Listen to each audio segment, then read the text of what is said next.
आज मुसलमान क्या हुआ, कट ऑफ हो गया है, हिंदुत्व जुड़ा हुआ है ज्यादा। अब उन्हें ये लग रहा है कि हमारी पॉपुलेशन ज्यादा है तो इस वजह से हम, लेकिन ऐसा नहीं होगा उसके अंदर। अभी ये है कि पीक टाइम चल रहा है उनका, अच्छा टाइम आने के बाद में सब बैलेंस भी होगा कि भाई ये फला हमने मंदिर बना दिया, हमने ये रोड बना दिया, हमने वो बना दिया, इससे हमें रोजी रोटी तो नहीं मिल रही। अभी तक जो वहाँ पर उसमें एविडेंस ऐसे नहीं मिले कि राम मंदिर था वहाँ पर। मुसलमानों ने मंदिर को तोड़कर मस्जिद बनाई, ऐसा मुस्लिम कभी नहीं करते। जिस राम मंदिर बनने से वहाँ के पूरे क्षेत्र का, अयोध्या का विकास हो रहा है और बहुत रोजगार मिल रहा है। मुझे बताओ, क्या वहाँ इंजीनियर डॉक्टर बैठकर वहाँ क्या पकौड़े बेचेंगे? इसकी मोदी इस बार दोबारा से फिर उनका ही पटना भारी लग रहा है मुझे तो। हाँ। किस वजह से? क्योंकि राहुल तो कभी इधर से शुरुआत करते हैं, कभी इधर से शुरुआत करते हैं। पूरा राम मंदिर का काम हुआ था, बाबरी मस्जिद को शहीद किया गया था, तब उनको इतने वोटिंग वन साइड नहीं मिली थी। अभी काट देख रहे हैं, अभी विपक्ष के बाद मोदी की कोई काट है तो बताओ। मोदी का भी फिलहाल में कोई काट नहीं है, अभी काट नहीं है, कोई काट नहीं है ना, अभी इसकी कोई काट नहीं फिलहाल में। नमस्कार दोस्तों, मैं हूं कौशल किशोर और आप देख रहे हैं 24 प्रेस और आप सभी का शाहीन बाग से 24 प्रेस में स्वागत है। इस समय मैं शाहीन बाग में हूं। शाहीन बाग में आने का मकसद यही है कि जिस तरीके से 2024 की जो उल्टी गिनती है चालू हो चुकी है और एक तरफ राम मंदिर की प्राण प्रतिष्ठा भी जो है रामलला की हो चुकी है, उसके बाद जो समीकरण बन रहे हैं, कहा जा रहा है कि 2024 की जो मेन धुरी है और राम मंदिर के इर्द गिर्द घूमने वाली है। कहा जा रहा है कि जो मील का पत्थर साबित होने वाला है 2024 का जो इलेक्शन है बीजेपी के लिए, इस पर जो मुस्लिम समाज है वो क्या सोचता है, इसे जानने के लिए मैं यहाँ आया हूँ। और आपको पता है, नाम बताइए आप। मोहम्मद वसीम बोल रहा हूँ। तो वसीम भाई ये बताओ, क्या लग रहा है, क्या हवा लग रही है आपको? जिस तरीके से राम मंदिर की हो गई प्राण प्रतिष्ठा, सब निपट गया, अब क्या लग रहा है कि अब उसी के इर्द गिर्द 2024 का चुनाव होने वाला है क्या? मोदी साहब ने बहुत कोशिश करी है साहब कि राम मंदिर के उसमें हमें वोटिंग मिल जाएगी, लेकिन उनको मिल तो जाएगी, लेकिन उनकी सहानुभूति इतनी नहीं है जितनी होना चाहिए। जब अभी इससे पहले 2019 के अंदर जब पूरा राम मंदिर का काम हुआ था, बाबरी मस्जिद को शहीद किया गया था, तब उनको इतने वोटिंग वन साइड नहीं मिली थी। अभी उनको अब ये हिंदू भाइयों के लिए सारा मामला एक तरफ हो चुका है। अब कोशिश कर रहे हैं कि हमें पूरा बहुमत मिल जाए।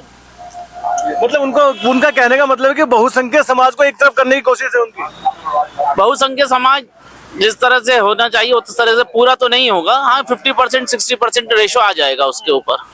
तो आपको क्या लगता है कि कुछ काम हुए हैं इस समय मोदी सरकार ने, कुछ काम हुए हैं, काम के बेस पे, विकास के बेस पे जनता के बीच में जाना चाहिए, या ये इन चीजों पे? विकास तो किया है, लेकिन विकास के अंदर बेरोजगारी भी बढ़ी है। अभी जो अभी जनरेशन आ रही है, एजुकेटेड जनरेशन जो है, अभी उसके लिए नौकरियां वगैरह नहीं है। अभी क्या हुआ है कि बेरोजगारी बहुत ज्यादा बढ़ गई है। विकास के नाम पे, हाँ विकास जरूर देश के अंदर हुआ है, बहुत सारी चीजें बनाई गई हैं, हाईवे बने हैं, जिस तरीके से, बस ये रोजगारी का और मुद्दा है, इसको भी शॉर्ट आउट कर ले तो बेहतर रहेगा उसमें।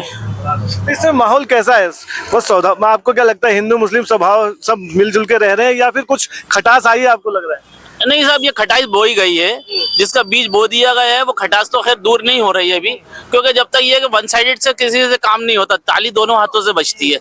अभी मुसलमान चाह रहे हैं कि भाई हिंदुओं से मिलकर चलें, लेकिन हिंदू अपने आप को समझ रहे हैं कि साहब हम हमारे एक वन साइड चलें, हम किसी के कॉपरेट की जरूरत नहीं है। ऐसा नहीं होगा, दो हाथों का सहारा लेना पड़ेगा दुनिया में जीने के लिए। तो आपको क्या लगता है, क्या वजह मान रहे हैं कि आपको इस तरीके से, आपको क्या लग रहा है कि आपको लग रहा है कि कुछ खटास आई है, इसका मतलब? हाँ साहब, अभी की वजह किसको मान, वजह किसको मान? राजनीतिक दायित्व वालों को बताऊंगा कि जो राजनीति के लिए ये प्रोपेगेंडा डालते हैं, जैसे हिंदू भाइयों को एक तरफ लेना चाहते हैं कि हमें पूरा मिल जाए एक तरफ, लेकिन जब तक ये होगा कि मुसलमान, हिंदू, सिख, ईसाई सबको लेके चलना पड़ेगा।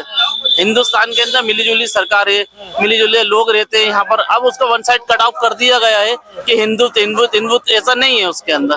कुछ पार्टियां तो पहले ये भी करती थी ना, कांग्रेस कहते थे कि मुस्लिम करती थी, तो उन्होंने उसका तोड़ निकाल दिया। कांग्रेस करती थी, कांग्रेस वन साइडेड काम नहीं होते थे, लेकिन हिंदुत्व बहुत सारा जुड़ा हुआ था उनके साथ में, इसीलिए कांग्रेस आती थी। आज मुसलमान क्या हुआ, कट ऑफ हो गया है, हिंदुत्व जुड़ा हुआ है ज्यादा। अब उन्हें ये लग रहा है कि हमारी पॉपुलेशन ज्यादा है तो इस वजह से हम, लेकिन ऐसा नहीं होगा उसके अंदर। अभी ये है कि पीक टाइम चल रहा है उनका, अच्छा टाइम आने के बाद में सब बैलेंस भी होगा। लेकिन एक मुस्लिम समाज की तरफ से एक बात आ रही है कि आप लोग मतलब क्या संतुष्ट तो है ना, तो राम मंदिर बन गया, एक झगड़ा खत्म हुआ, लेकिन देखिए सर, इसके अंदर सुप्रीम कोर्ट का ऑर्डर था कि साहब राम मंदिर बनने के बाद में, देखिए कोर्ट ने जो वन साइडेड फैसला किया है, उसने ये कहा है कि आप मुसलमान लोगों को कोई ऑब्जेक्शन नहीं है ऐसा, लेकिन अभी तक भी वहाँ पर उसमें एविडेंस ऐसे नहीं मिले कि राम मंदिर था वहाँ पर। मुसलमानों ने मंदिर को तोड़कर मस्जिद बनाई, ऐसा मुस्लिम कभी नहीं करते। आप लोगों के बीच में आया हूँ ये जानने के लिए आया हूँ कि क्या माहौल चल रहा है। 2024 की अब इलेक्शन की लड़ाई चालू हो चुकी है, आप चारों तरफ देख रहे हैं कि अब 2024 का मुद्दा ही गरमाया रहेगा। 2-3 महीने अप्रैल के फर्स्ट वीक में इलेक्शन होने वाले हैं और जिस तरीके से राम मंदिर बनने के बाद जो धूमीकरण हुआ वो लगता है कि सारी चीजें राम जन्मभूमि के ऊपर ही 2024 का इलेक्शन लड़ा जाएगा। इसमें मुस्लिम समाज क्या सोचता है? मुस्लिम समाज क्या सोचता है, देखो राम मंदिर एक अलग मुद्दा है और मस्जिद एक अलग मुद्दा है। धर्म की राजनीति भारतीय जनता पार्टी करती है, धर्म अपनी जगह है। हम राम मंदिर का भी सम्मान करते हैं और मस्जिद का भी सम्मान करते हैं, क्योंकि इस देश में काफी बिरादरियां रहती हैं जो अल्लाह को मानता है, कोई भगवान को मानता है, कोई राम को मानता है। भाई किसी को भी मानने का अधिकार है, वो उसका पर्सनल फेज है। तो और जो विकास की बात करी जाए तो विकास में भारतीय जनता पार्टी 0 है। आपके हिसाब से कोई विकास काम नहीं हुआ? मेरे हिसाब से कोई विकास नहीं हुआ, चाहे वो किसी हिंदू भाई से पूछ लो या किसी मुस्लिम भाई से पूछ लो। भाई सिलेंडर 1100-1200 रुपए का मिल रहा है, अगर वही सिलेंडर हिंदू भाई को 500 का मिलता और हमें 1100 का मिलता तो हमें जब फर्क लगता या हमें जब तकलीफ होती। उनके लिए भी उतनी महंगाई है और हमारे लिए भी उतनी महंगाई है। आपके लिए महंगाई का मुद्दा है बहुत बड़ा? हाँ, मेरे लिए नहीं, सभी जनता के लिए है। भाई मुस्लिम सब क्या सोच के वोट डालेगा, किस मुद्दे वोट डालेगा? महंगाई का मुद्दा वो है बहुत सबसे बड़ा मुद्दा आप मानते हैं, बेरोजगारी का मुद्दा सबसे बड़ा मुद्दा मानते हैं, या जो इस समय जात पात की राजनीति? बेरोजगारी का ही मुद्दा है सबसे बड़ा जो है। और मेरा ही मानना नहीं है, ये मतलब ज्यादातर जो लोगों का सोच बदल रही है वो कांग्रेस को लाने की हो रही है। कांग्रेस का आपको पता है महागठबंधन का क्या हाल है इस समय?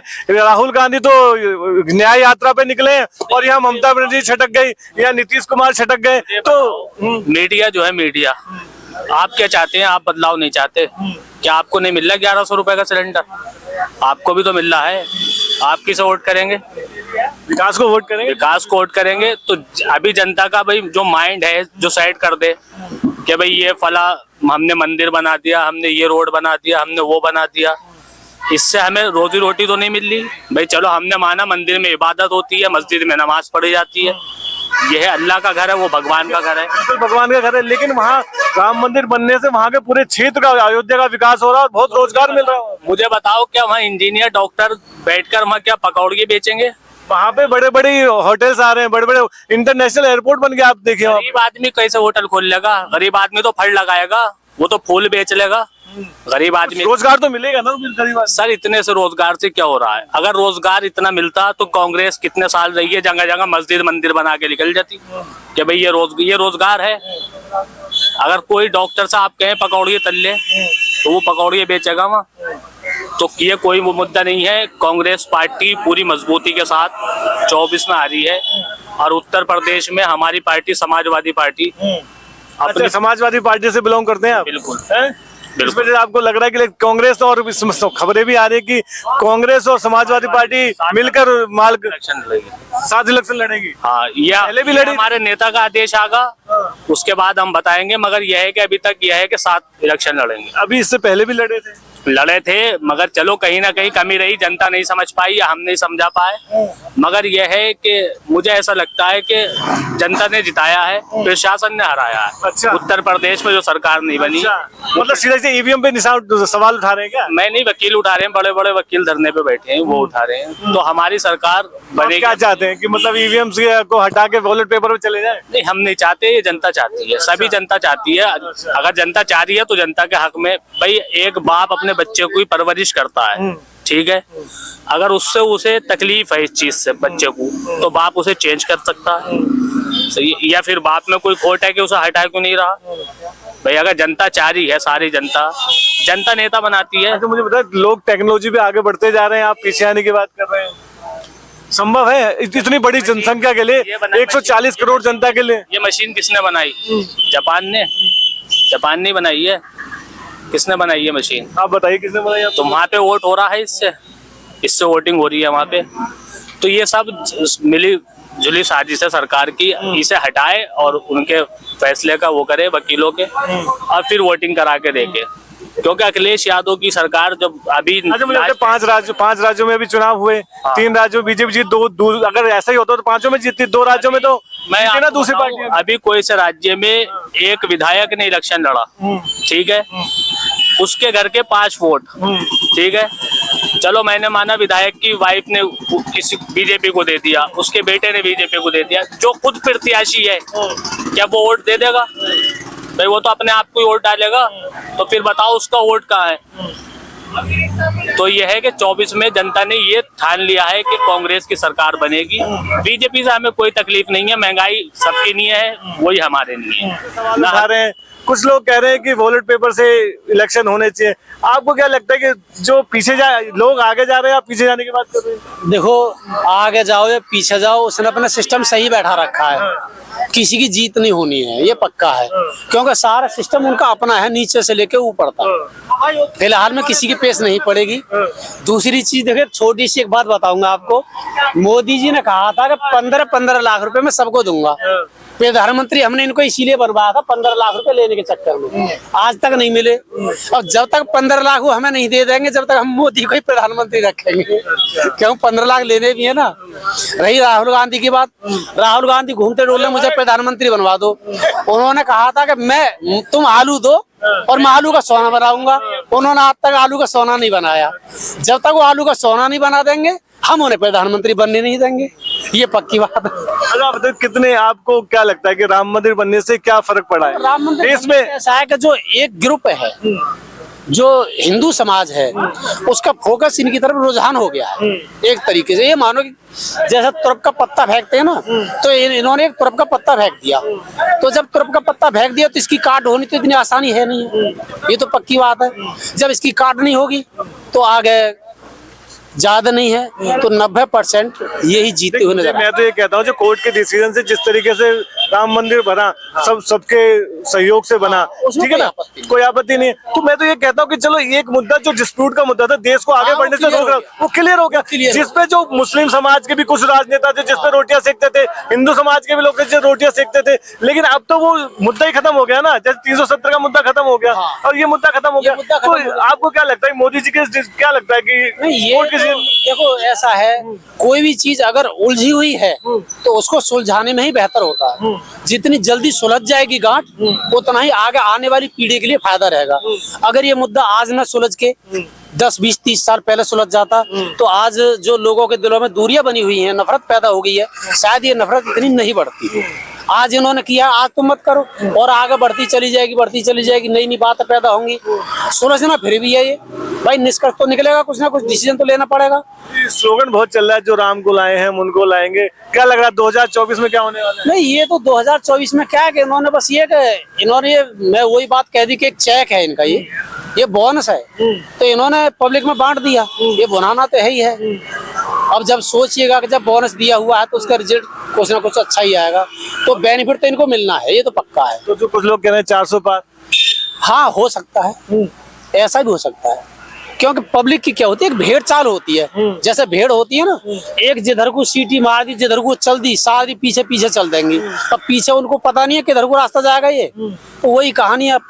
उन्होंने पत्ता फेंक दिया। कि आपको क्या लगता है जो इंडी गठबंधन जो बन रहा था, जो अभी बिखरता हुआ जा रहा है, मायावती को गद्दो शामिल हुई नहीं, ऊपर से क्या कहते हैं वहां से ममता बनर्जी निकल गई, यहाँ से सीट शेयरिंग नहीं हो पाई, और आप देख रहे हैं कि नीतीश कुमार ने भी यहाँ से पल्ला झाड़ लिया और वो अब एनडीए में शामिल हो गए। ये सब बिखर जाएंगे, कोई फायदा नहीं होगा, कामयाबी नहीं मिलेगी। एक क्या होता है, कभी कभी अगर सामने वाला भारी हो ना, तो पीछे वाला भले ही सत्य के आधार पर चल रहा हो, मगर वो हिलना शुरू हो जाता है, डगमगा जाता है। इधर जाऊं, क्या करूं क्या ना करूं। तो पैर अब सभी पार्टियों के डगमगाए हुए हैं इनके मुकाबले पे। कुछ ईडी का डर, कुछ दूसरी पार्टियों का डर, सबकी लगता है बहुमत मिलेगा नहीं। राम मंदिर की वजह से जितने भी हिंदुओं के वोट हैं एक तरफा पड़ेंगे, दबा के पड़ेंगे, जब उनको दिख रहा है कि इसमें कामयाबी नहीं मिलनी है। क्षेत्रीय पार्टी अब समझ गई है, वो अपने अपने क्षेत्र में ही अब वो पार्टी को अपना मजबूत करने में लगी है। अब ये मतलब आपको क्या लगा, इंडिया गठबंधन का मतलब सफाया? हाँ पक्का, इस बार तो पक्का है, सफाया होना। तो मतलब सुनने में आ रहा यूपी में अब सिर्फ सपा और कांग्रेस दोबारा से मिलकर दोबारा से लड़ने वाली? कोई सवाल नहीं उठता। कांग्रेस को क्या है, देखो खाली बकबक करने से कोई बेनिफिट नहीं है। अब राहुल गांधी दुनिया भर में घूम रहे हैं, उनके लीडर हैं, कोई लीडर एक भी चेहरा इतना मजबूत नहीं है कांग्रेस के अंदर कि जिसकी अपनी कोई पकड़ हो मजबूत पब्लिक के अंदर। ना किसी काम से है, न किसी क्वालिटी से है, न किसी लीडरशिप से है, किसी भी तरीके से नहीं। काम किए हैं, मतलब मोदी सरकार के कुछ काम गिना सके आप तो? कुछ काम देखो काम तो आदमी आता है, सारे काम तो कोई भी नहीं कर पाया, ना ही कोई कर सकता है, ये तो पक्की बात है। कुछ करते हैं, मतलब देखो दवा लेने जाते हैं, उसका साइड इफेक्ट का असर जरूर उम्मीद रहती है, जिसके लिए नोवल जीन की या एबिल वगैरह की टेबलेट डॉक्टर लगा के देता है। तो साइड इफेक्ट हर सरकार में, हर काम में रहेगा कुछ ना कुछ। सगुण संपन्न कभी ना ये हुआ ना हो सकता है, ये तो हकीकत है। मतलब कोई काट देख रहे हैं अभी विपक्ष के बाद? मोदी की कोई काट है तो बताओ। मोदी का भी फिलहाल में कोई काट नहीं है, अभी काट नहीं है, कोई काट नहीं है ना अभी इसकी कोई काट नहीं फिलहाल में। देखो, जनता इस समय कह रही है कोई काट नहीं। क्या नाम है आपका? सतीश। क्या लग रहा है आपको? मुझे ठीक ठाक लग रहा है, सही लग रहा देश में क्या लहर चल रही है? है। लहर में तो मोदी की चल रही है जी। चल रही है? हाँ। हैं? जी। लग रहा है इसकी मोदी इस बार दोबारा से चोट फिर उनका ही पटना भारी लग रहा है मुझे तो। हाँ। किस वजह से? क्योंकि राहुल तो कभी इधर से शुरुआत करते हैं, कभी इधर से शुरुआत करते हैं, हाँ। बस दौड़ने में रह रहे हैं। कहीं तो कह रहे हैं कि राहुल गांधी की यात्रा से फर्क पड़ा है, कुछ कह रहे हैं। कोई फर्क नहीं, कोई उनमें एकता तो है नहीं। कोई कहते हैं मुझे बना दो, मुझे, कोई कहता है मुझे बना दो, कोई कहता है आपकी आवाज आपके साथ, सीधे ग्राउंड जीरो से रियल रिपोर्ट देखने के लिए सब्सक्राइब करें हमारा चैनल 24 प्रेस।